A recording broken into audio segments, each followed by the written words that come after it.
Welcome viewers. Charles was furious when he found out that the Queen had chosen Edward and Sophie over him. This video will break everything down for you, so please remember to subscribe for more updates.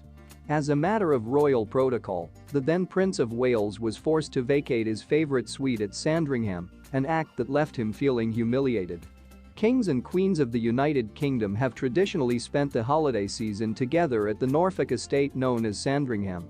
This year will be no exception, as King Charles plans to continue the tradition started by his late mother by inviting the most senior members of the royal family to celebrate Christmas there. There is no doubt that Queen Elizabeth II placed great value on the annual royal family gathering. This Christmas will be the first time the royal family has all gathered together at the Norfolk estate in 3 years, and the first Christmas for any of them without the monarchy's leader.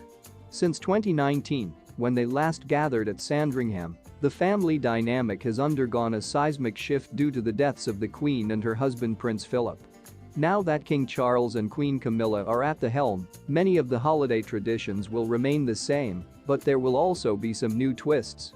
For example, Camilla has reportedly brought Fergie out of the royal family's icy embrace and invited her 2 children to the event for the first time. While the royal family had plenty of room to move around this Christmas, in years past they have often been squeezed. In one instance, Charles was furious because the Queen's rules prevented him from staying in his favourite suite at Sandringham, even though the place was completely booked.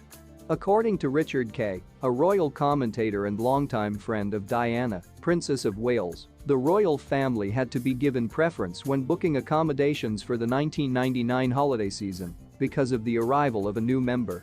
Charles was told he had to give up his favourite suite of rooms at Sandringham to his younger brother Edward, who had just gotten married, causing a dollop of seasonal ill will to descend upon Sandringham, as Mr. Kay wrote in the Daily Mail in 2015. As the story goes, the reason was that the Earl and Countess of Wessex needed it, and Charles was alone and didn't need it. In June of 1999, Prince Edward wed Sophie Rhys-Jones, who is now known as Sophie, Countess of Wessex. He was the 4th and final child of the Queen and the Duke of Edinburgh to tie the knot. Charles, who has a deep need for his creature comforts, was furious, said Mr. Kay, but the Queen's rules at the Christmas gathering, where space can be tight, have to be obeyed. The newlyweds were given the suite.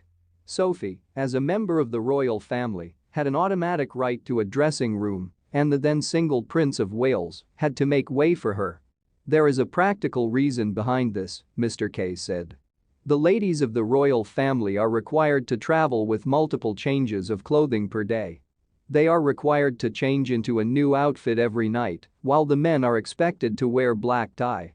Naturally, Charles got his preferred suite back after dating Camilla Parker Bowles for 6 years and marrying her. This will be Charles's first Christmas as king and first without his mother. On December 25, 1932, King George gave his first Christmas speech to the nation, ushering in a new era for the British royal family. The holidays will be difficult for the royal family, but Prince Charles reportedly wants to honor the Queen's legacy by holding a celebration in her honor. What are your thoughts on this matter? Please drop a comment.